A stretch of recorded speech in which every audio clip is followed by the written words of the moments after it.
What's up, and welcome to this special edition of The Point, where we have an all-ladies panel and lots of salacious topics. Who are we talking to today? Well, Ana Cranston, who is the host and producer of Think Tank here on TYT Network, does join us today, and I'm really looking forward to hearing from you. Yay, happy to be here. And we also have Sandra Daugherty. She is the host of Sex Nerd Sandra, a podcast that you guys should all check out. Lots of really, really great information about sex and kind of navigating through relationships and things like that. Absolutely love it. I highly recommend you guys listen to it. So what are we going to talk about today? We are going to discuss sex quite a bit, but we're also going to talk about body image issues that are kind of pushed upon us by big name designers like Hervé Leger. What did he say? What do they have to say about people who wear bandage dresses? We'll get to that in just a second. We're also going to discuss the difference between kissing a man or a woman. Do you actually feel a physical difference? There was an experiment done on that, so we'll delve into the details.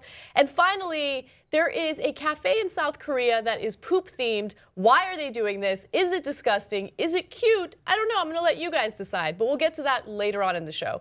First, let's start off with designer brands and what they're doing to us right now. Now, the UK boss for the brand Hervé Leger apparently told the Daily Mail that the women that typically wear the bandage dresses are not really the type of women that those dresses were designed for, okay? So let me give you an example of what the dress looks like. Let's take a quick look.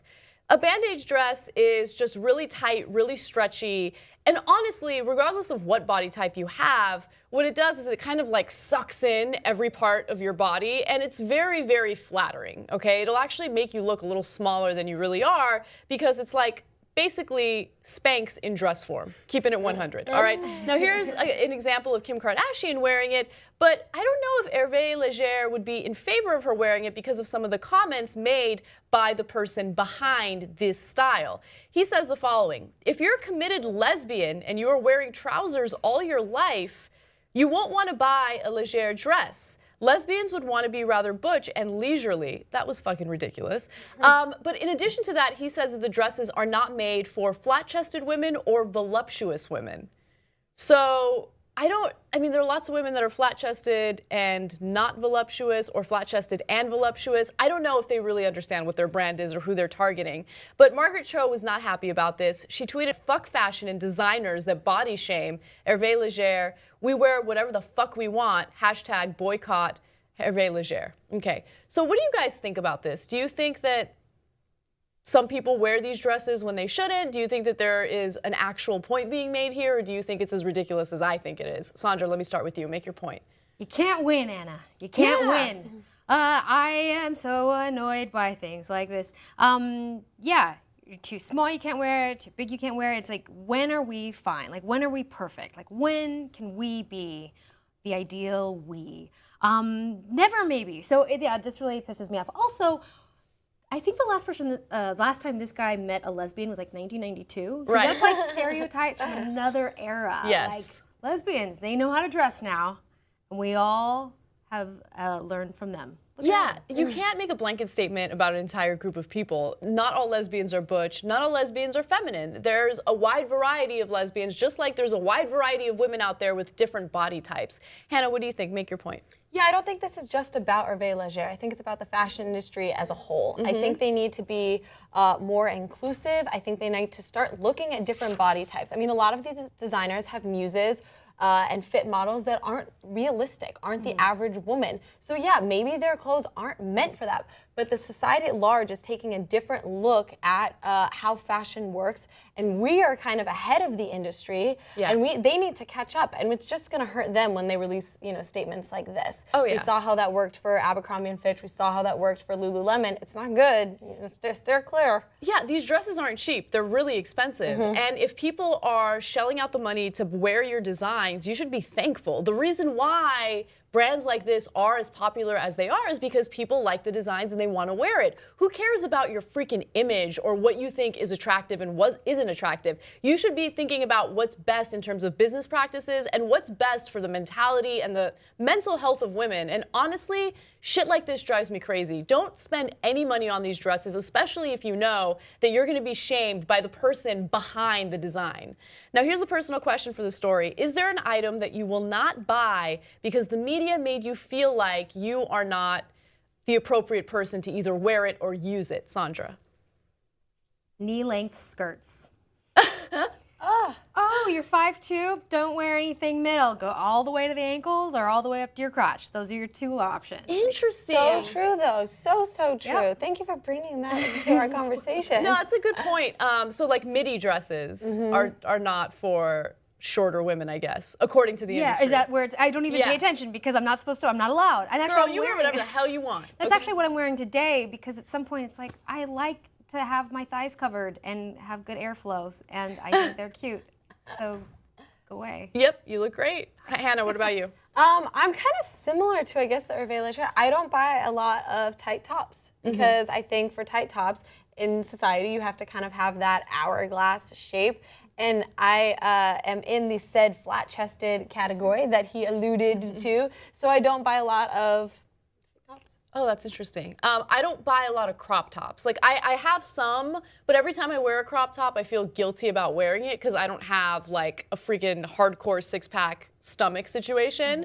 It's flat, but it's not, like, super toned. And Instagram and social media has made me think, like, if you don't have a six-pack, don't rock a crop top. And I fucking hate that. But you know what? Because of this story, I'm gonna wear crop tops all the time. I'm gonna wear them to work. Yeah. No, I'm not. But I will wear them more often. Just as a show of solidarity with all my sisters who have been destroyed by the fashion industry. We should just brought in our stuff and been like, Look, this is what we're wearing. Exactly.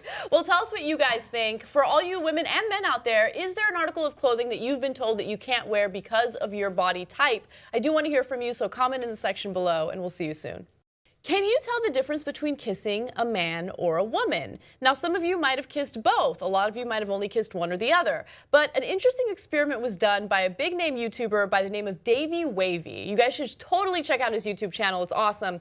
And he apparently really wanted to kiss one of his friends, so he did this experiment where he wanted to see if his friend could tell whether a girl or a guy was kissing him. Little did his friend know that the same person, Davey Wavy, was kissing him over and over again. Take a look. Well, I hope I could use my nose. That's like one of the things, because girls usually smell different than guys. So here is kiss number 1. Maybe we should all like shuffle so he doesn't know who's Oh, where. okay, You know, yeah. like, I hear people walking, Yeah, so I don't know.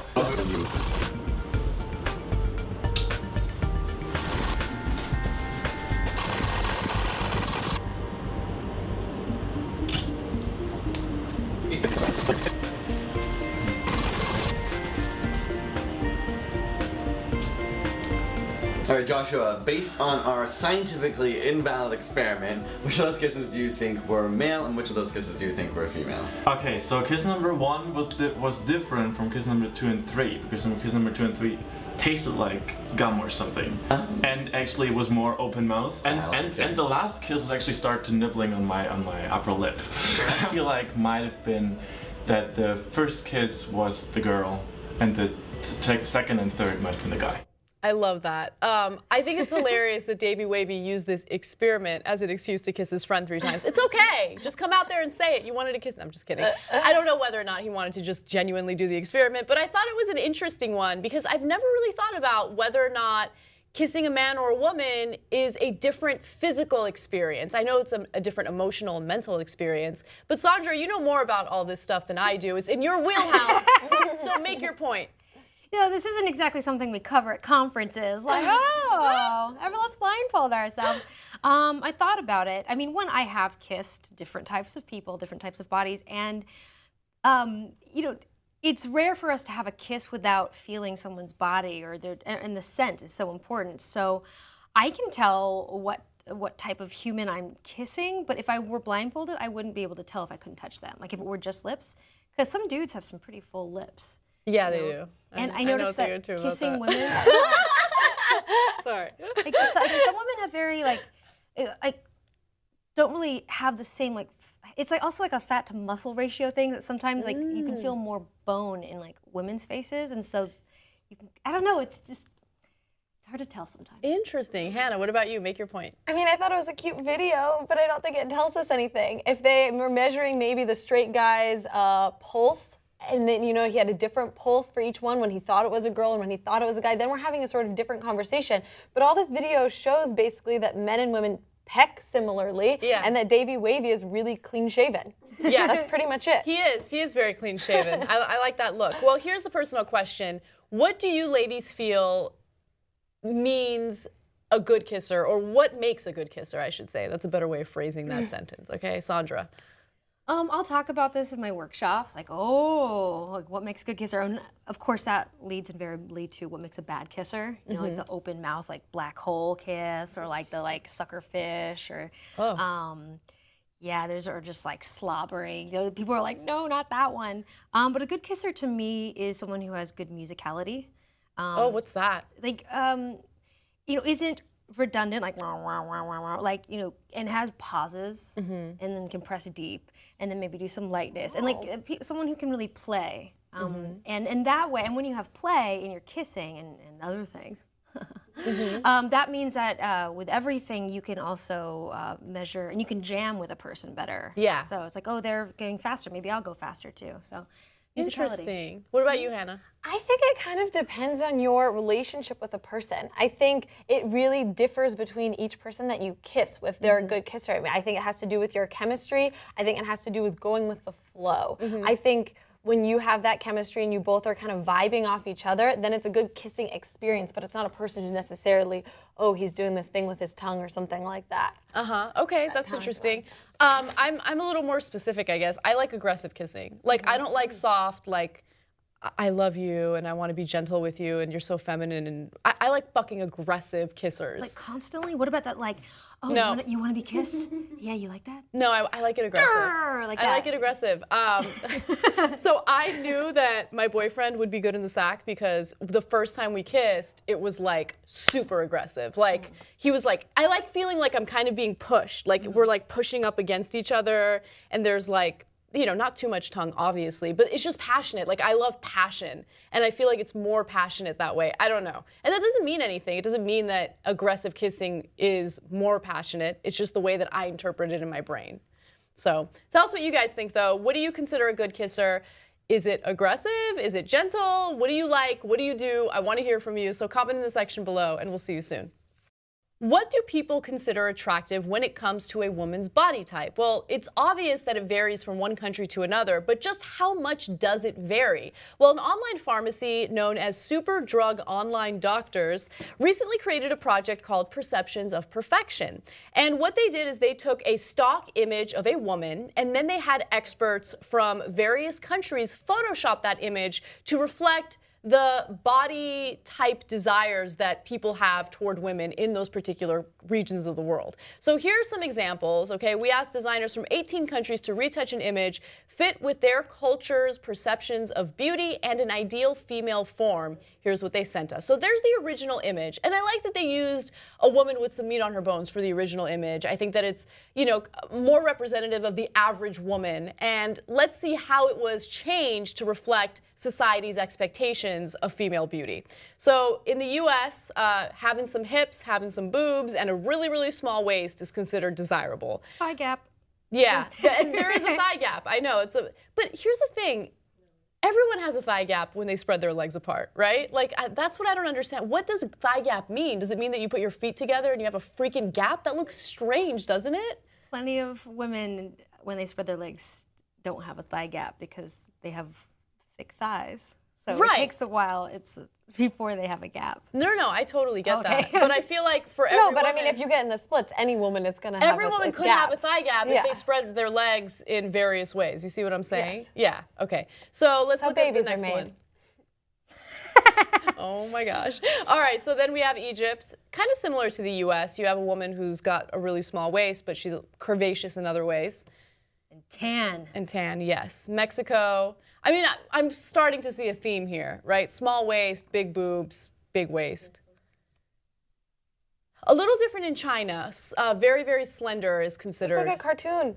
Yeah. Well, I mean, there are lots of people who have that body type, and it's fine. And a lot of people have natural body types like this, And then Italy. So Italy's interesting because I would have assumed that Italy's perception of perfection is similar to what people want in the US, but apparently in the US, being a little curvier is more desirable. So what do you guys make of this? Do you think that this is an accurate depiction of what society wants, or do you think that it's a little off, Sandra? Oh, I mean, society, the individual. I think that if you're looking to advertise to a country, like, it's good to look at this sort of thing for casting. But in terms of what each person finds ideal, I think it's going to vary widely. I think it's really neat, though, how not universal beauty is and how it really does shift depending on what your influences are. I think that's really cool.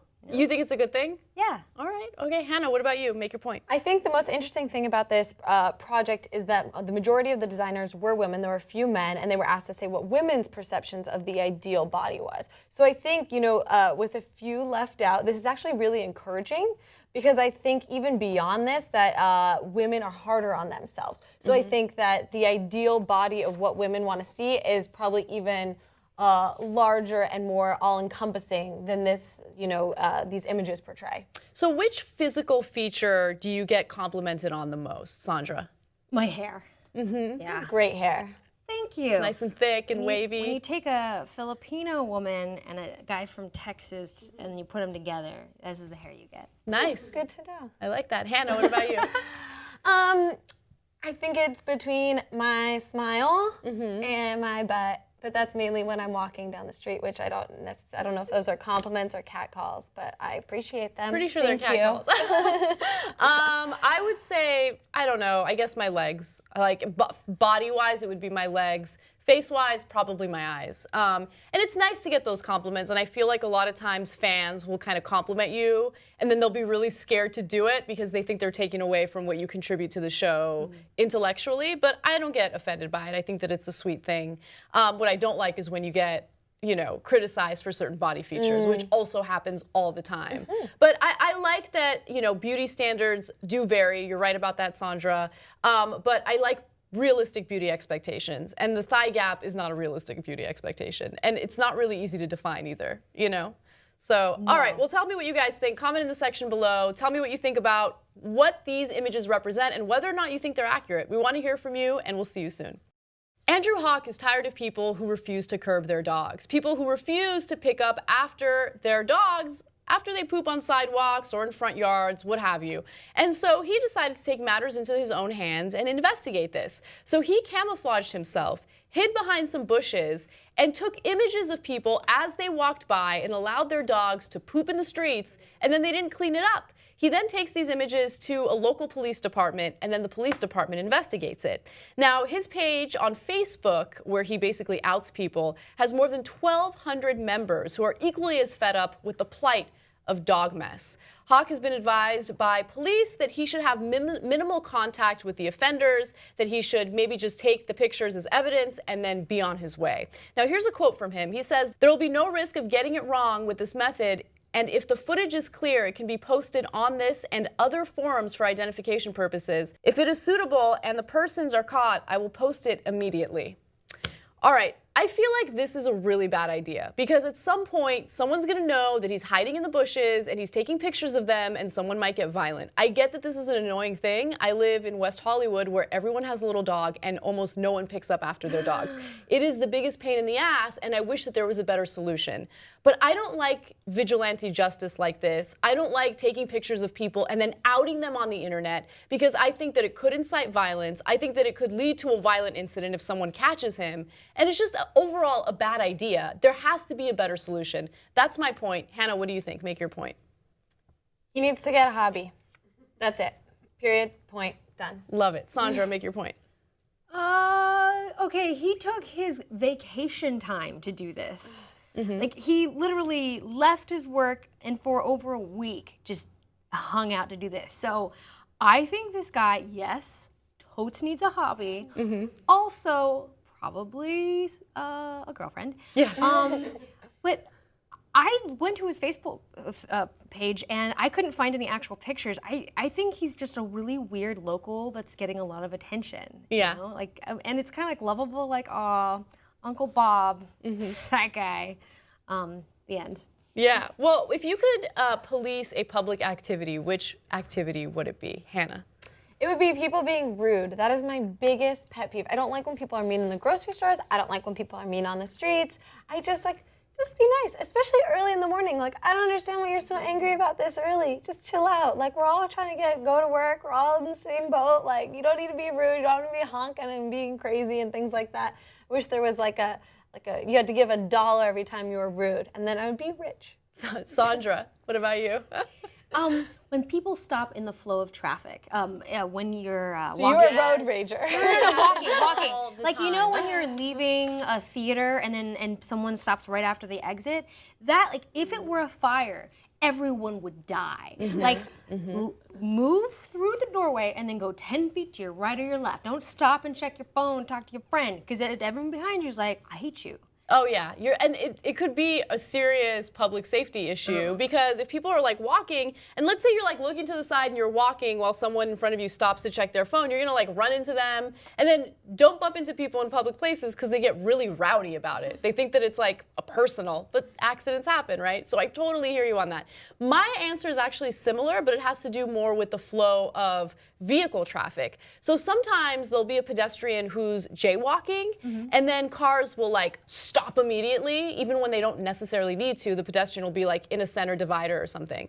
Don't stop in the middle of the street because oftentimes what happens, one lane will stop, and then the next lane won't stop, and that actually puts the pedestrian in more danger, right? First of all, don't jaywalk, especially with a street that has a center divider. Go to a crosswalk, don't jaywalk. It's a bad idea.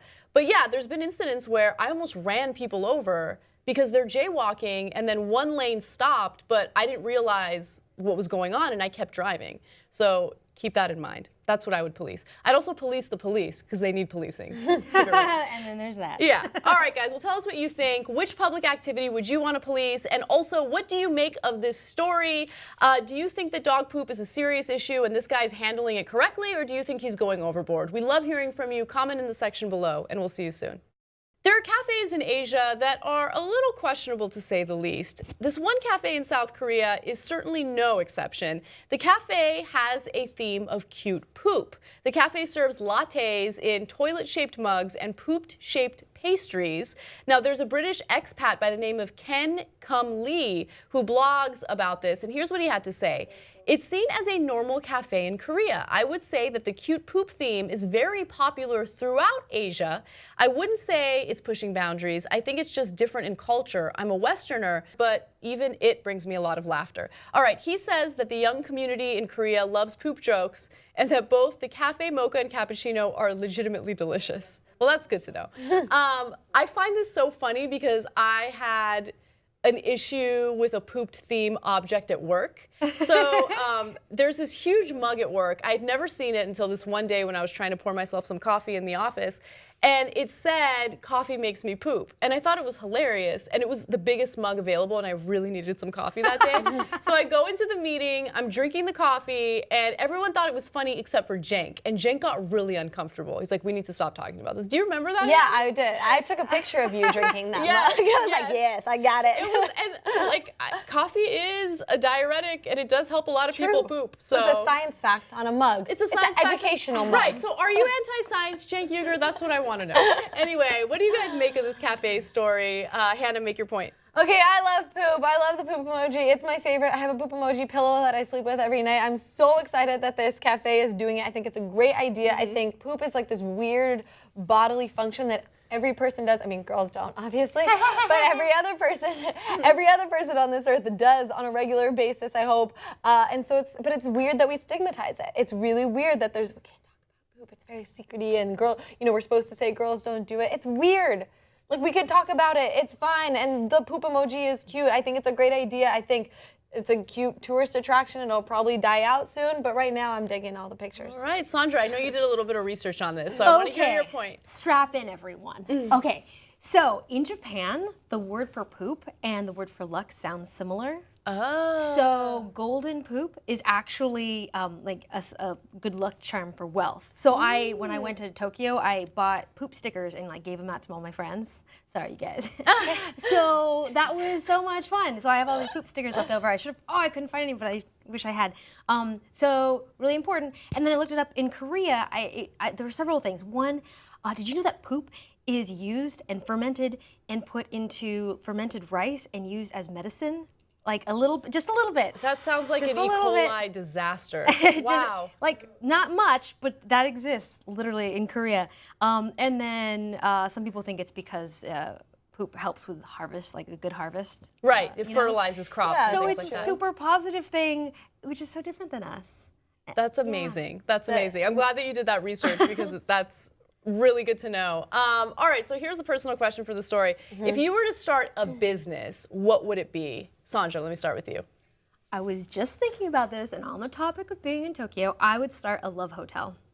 Yes, that Right? sounds fun. A hotel you can check in for a few hours, 1 hour, a whole evening, but like it's got a massage chair in there, a jacuzzi, like it's like tricked out. And wait, do you go there with a significant other, or do you go there looking for some I love? mean, it's used as a place where you can go with a significant other, you know, whatever that means. Or people might check in because they have a layover and they just want to chill out for a few hours. Oh my God, that's such a great idea. Right? And themes. Okay, I have to respond to that with a personal story, which I don't even know if I should be sharing. So a few months ago, I had to go to San Diego with my mom for health-related stuff. And since it was gonna be kind of a long trip, I took my boyfriend with me, and then her appointment was gonna last like 4 to 5 hours. And so we're like, we'll go sightseeing in San Diego, it'll be fun. And then we were like, oh my God, like we want a private space. Like we were having a moment, right? So we ended up checking into a hotel, even though we knew we were just gonna be there for 4 hours, we weren't gonna be there overnight. And then we were there for a few hours and then we left.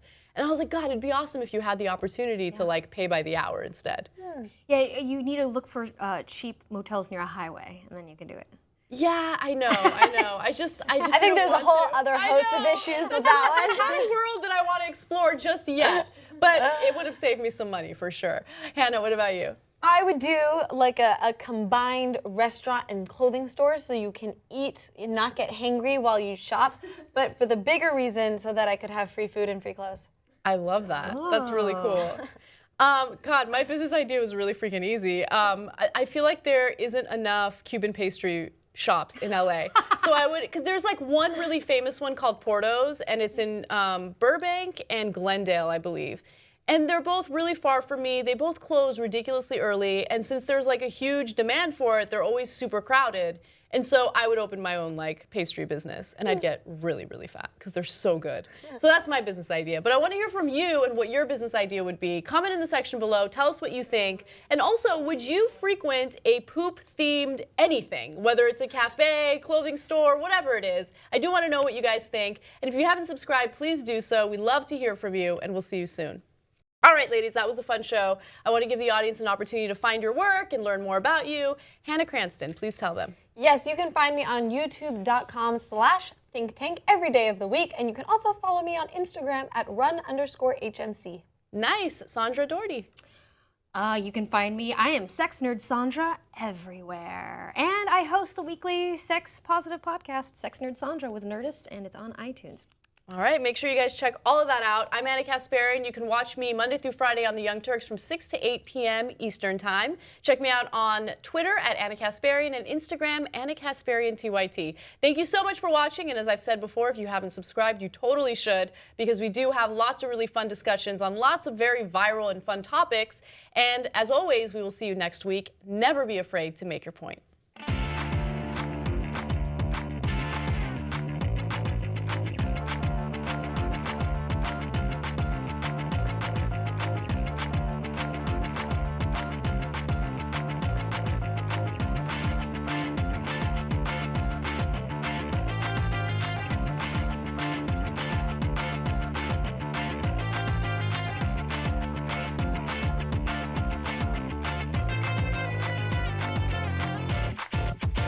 Blanket statement about an entire group of people. Not all lesbians are butch, not all lesbians are feminine. There's a wide variety of lesbians, just like there's a wide variety of women out there with different body types. Hannah, what do you think? Make your point. Yeah, I don't think this is just about Hervé Léger. I think it's about the fashion industry as a whole. I think they need to be more inclusive. I think they need to start looking at different body types. I mean, a lot of these designers have muses and fit models that aren't realistic, aren't the average woman. So yeah, maybe their clothes aren't meant for that. but the society at large is taking a different look at how fashion works, and we are kind of ahead of the industry, and they need to catch up, and it's just going to hurt them when they release, statements like this. Oh, yeah. We saw how that worked for Abercrombie & Fitch. We saw how that worked for Lululemon. It's not good. They're clear. Yeah, these dresses aren't cheap. They're really expensive. And if people are shelling, or a woman, do you actually feel a physical difference? There was an experiment done on that, so we'll delve into the details. And finally, there is a cafe in South Korea that is poop themed. Why are they doing this? Is it disgusting? Is it cute? I don't know. I'm going to let you guys decide, but we'll get to that later on in the show. First, let's start off with designer brands and what they're doing to us right now. Now, the UK boss for the brand Hervé Leger apparently told the Daily Mail that the women that typically wear the bandage dresses are not really the type of women that those dresses were designed for, okay? So let me give you an example of what the dress looks like. Let's take a quick look.